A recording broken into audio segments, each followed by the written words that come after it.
Grabatzen ari garen unean arratsaldeko 4:07 igaro diren honetan, Las Palmasek eta Realak Kanaria Handia estadioan jokatu duten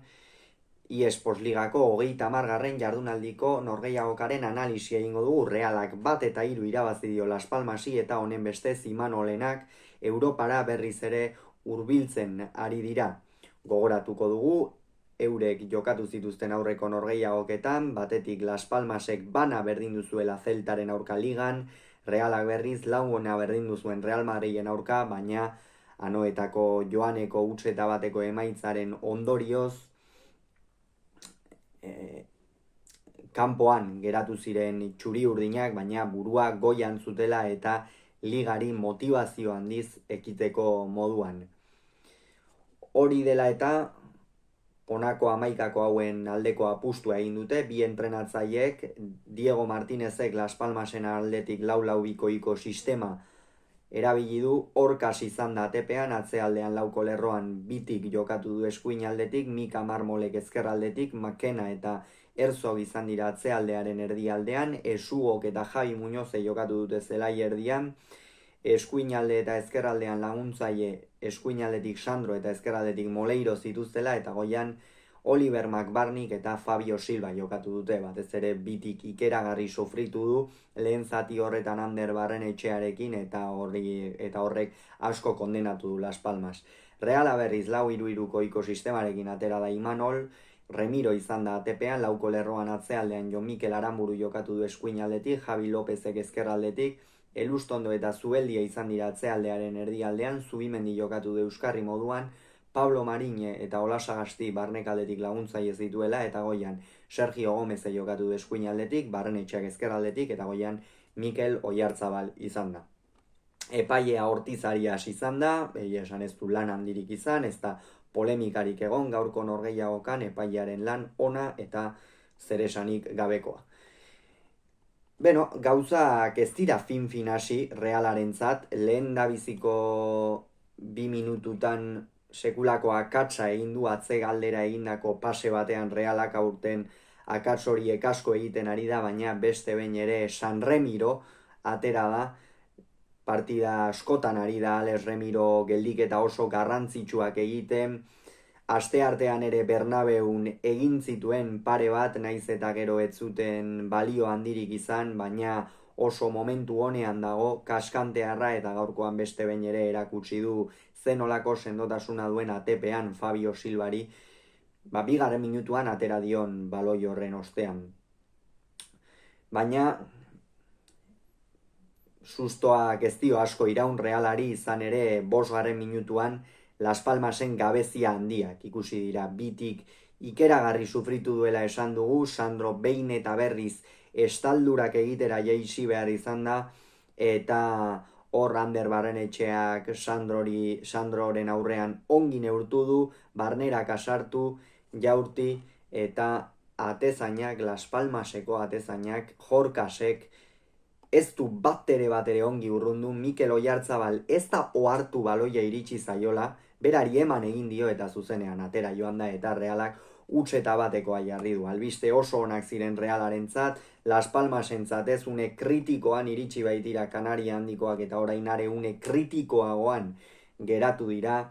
baina gol horren ostean egia da Reala apur bat patxada zartu duela norgehiagoka, ez da itxuan joan bigarren gol horren bila, apur bat Las Palmasi baloia edukitzen utzi dio, eta Las Palmas egia da eraginkor aritu dela baloiarekin, ongi mugitu dute, zelai erdian Javi Muñozek eta Esugok kalitate handia dute, eta hor mugitzeko gaitasun handia, baina Realak ez du bat ere egia esan kezkatzeko motiborik izan, atzealdean sendo zeuden, baina 23. minutuan aurtengo gurutzeetako bat iritsi zaio Realari, kasu honetan Igor Zubeldiak min hartu du, eta bere ordez Jon Martin atera behar izan da, Igor Zubeldia jokatu dituen minutuetan segurtasun handiarekin ari zen, esperientzia handiko atzealdea osatzen dute Zubeldiak eta Aritz Elustondok, baita Zubeldiak eta Naief Agerdek ere jokatzen dutenean, baina gaurkoan Igor Zubeldiak min hartu du, lehengoan Naief Agerdi izan zen, gaur Zubeldia eta bere ordez Jon Martin atera behar izan da, eta Lasartearrak beste behin ere ongi bete du bere lana, erdiko atzelari altua da, oraindik ere ofizioa behar bada apur bat ikasteke daukana, baina orokorrean fin aritu da. Las Palmasek baloia edukitzen jarraitzen zuen, baina inolako sakontasunik gabe, eta horretan joko horren barruan eroso zegoen Reala. Bestalde, korner batzuk ere atera dituzte, Kanariar uharteetakoek, baina Realak ongi urrundu ditu eta apur bat pendiente zuen ikasgai hori pixkanaka hobetzen ari dela esango genuke. Lehengoan Bernabeun Real Madrilen min handia egin zion jokaldi horietan, baina gaurkoan Las Palmasek atera dituen horietan ez dio bat ere minik egin. Ander Barrenetxea izan da protagonista nagusia lehen zatian, zelai erdian Pablo Marinek sekulako partida egin du beste behin ere, mutiko hau benetan nekaezina da, leku guztietan agertzen da, atzealdean agertu behar duenean, erasoan, batez ere jokalari erasokorra da, eta erasoan beste jokalari bat edukitzea Realarentzat funtsezkoa da. Jonander Olasagastik ere partida ona egin du, naiz eta behar bada ez duen baloiarekin beste norgehiagoka batzuetan bezain beste parte hartu, baina lehen zatian hor askotan aurkariari baloia uzten diozunean, naiz eta zuk ongi eutsi beti aukerak izango dituzte, eta 45. minutuan haze aukera izan duen Fabio Silvak langara joan da baloia, bakarren batek ez dio sartzen utzi nahi izan baloi horri, eta benetan Las Palmasek arrisku handia sortu du, baina horixe izan da. Las Palmasen arrisku gune bakarra, hegaletatik ez Moleirok eta ez Sandrok ez dituzte,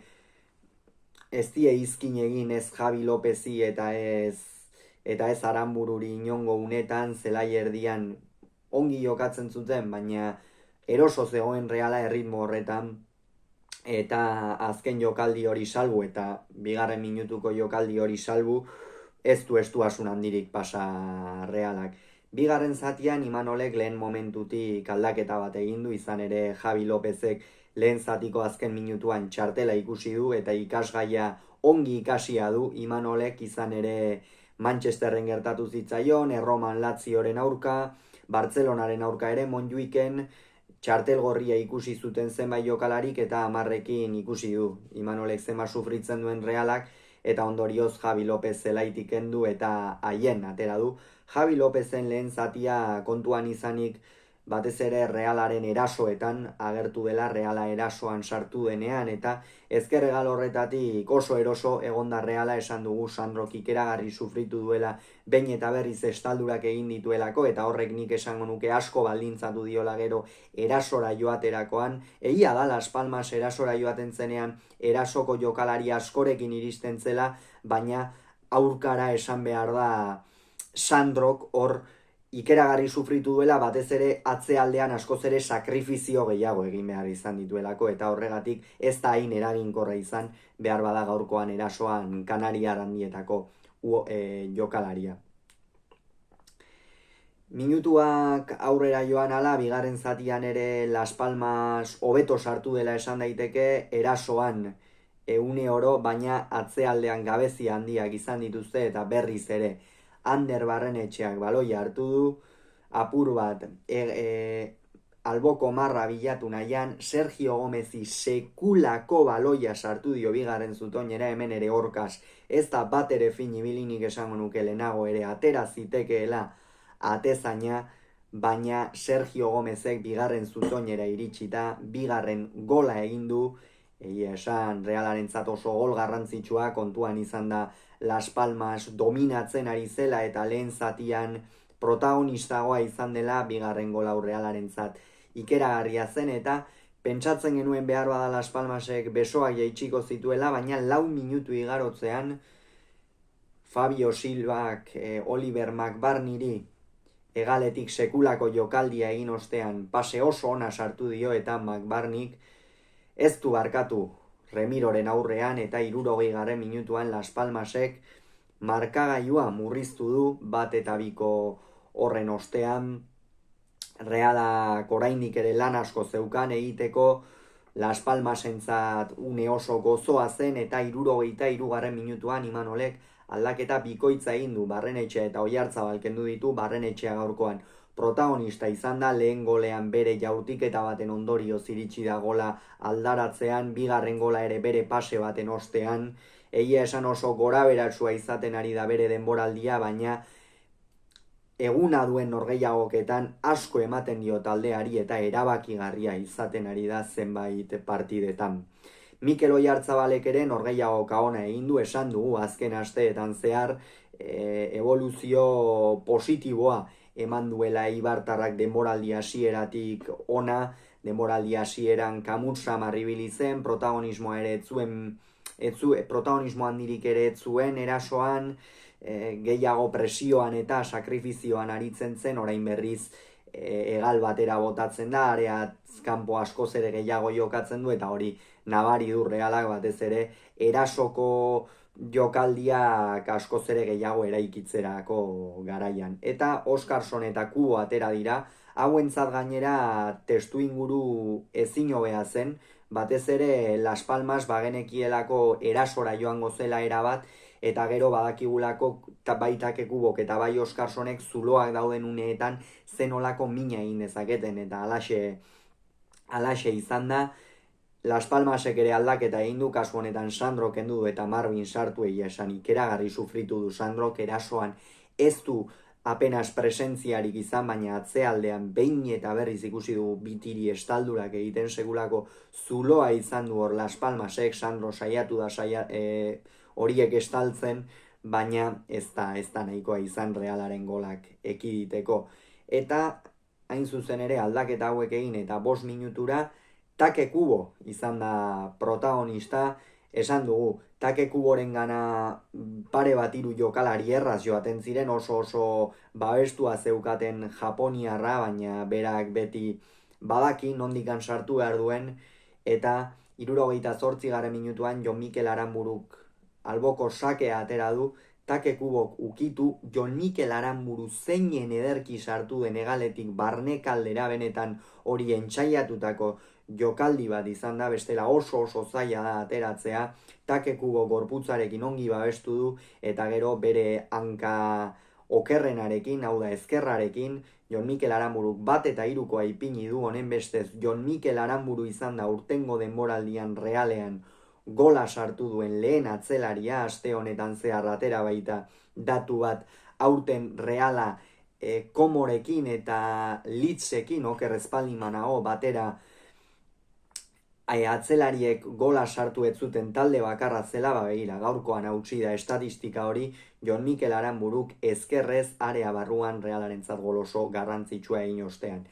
Hone jada kituta utzi du erabat, Las Palmas, 71. minutuan jada erasora jo du erabat, Herzog eta Esugo kendu ditu, 3 erdiko atzelarirekin geratu dira Kanaria Ruarteetakoak, Herzogek sekulako zuloak utzi ditu lehen zatian, esan Las Palmasen atzealdea ez dabil bat ere fin denboraldi honetan, Esugo apur bat parte hartzaileago ikusi dugu, baina ez dio bat ere sakontasunik eman Las Palmasen jokoari, eta kanpaina eta Janusai sartu direnean, kanpaina batez ere hor atzealdeari laguntzen eta apur bat oreka gehiago emateko sartu da, Janusai berriz erasora, baina Janusai ere ez du berari nire ustez behintzat aproposena zaion postuan ipini, eta horrek nik uste kondenatu duela Las Palmas. Minutuak aurrera joan ala Reala eroso zegoen, Las Palmas etzen apenas arriskurik sortzen ari, Armaietan ere giroa bero zegoen, ez baita uneri gozoena Las Palmasentzat, 80. minutuan Moleiro eta Javi Muñoz kendu ditu eta Cardona eta Fuster atera, jada erasoko jokalari guztiak ipini ditu. Moleiroren partida gaurkoan ere ez da bat ere ona izan, Fabio Silvak eta McBarnik esango nuke eraman dituztela gaurkoan Las Palmasen laudorioak norbaitek eraman behar baldin baditu, eta Javi Muñoz hor saiatu da ez ezkerregal horretatik erdiraketaren bat edo beste ipintzen, ea McBarnik errematatzen zuen, baina honena ere arrakastari gabe, eta Fusterrek eta Cardonak ez dute zertxo ere egiterik izan, saiatu dira, baina Reala sendo zegoen atzealdean eta Las Palmasera bat erorita. Honen ostean pentsatzekoa zen Realak beste kontraerasoren bat ere izango zuela, eta alaxe izan da, 83. minutuan, Olasagastik kendu du eta Susic atera da, Joran de Olasagastik esan dugu, gaurkoan behar bada baloiarekin ez hainbeste, baina orokorrean norgehiagoka ona egin duela Donostiarrak, eta Susi txatera da, eta emaitza mantentzeko nahikoa izan da aparteko alarderi gabe. Eta 88. minutuan Take Kubori gola balio gabetu diote, Realak azkar atera du falta bat, baina sorbalda uste duzuela apur bat aurreratu Take Kubok, esan dugu behin eta berriz kontraerasoetan Realak hormine egin zezakeela, Las Palmasek azken aldaketak egin dituenean zulo asko geratuko zirelako batez ere, eta alaxe geratu dira, eta 94. minutuan Oskarsoni zutoinera joan zaio baloia, baina esan bezala hauek ez dute eraginik izan, eta Realak garaipen garrantzitsua lortu du 1-3, eta orain Europara begira ipini dira txuri urdinak. Las Palmas 19. postuan geratu da jaitsiera postuetan 26 punturekin, Alaves 17. sailkatua laura duela, Reala berriz 8. postura igo da, honek konferentzerako txartela emango lioke talde txuri urdinari, 51 punturekin dira une honetan Imanolenak. Beraz, garaipen garrantzitsua, Las Palmasek 1, Reala 3, Reala une honetan 8. postuan geratu da.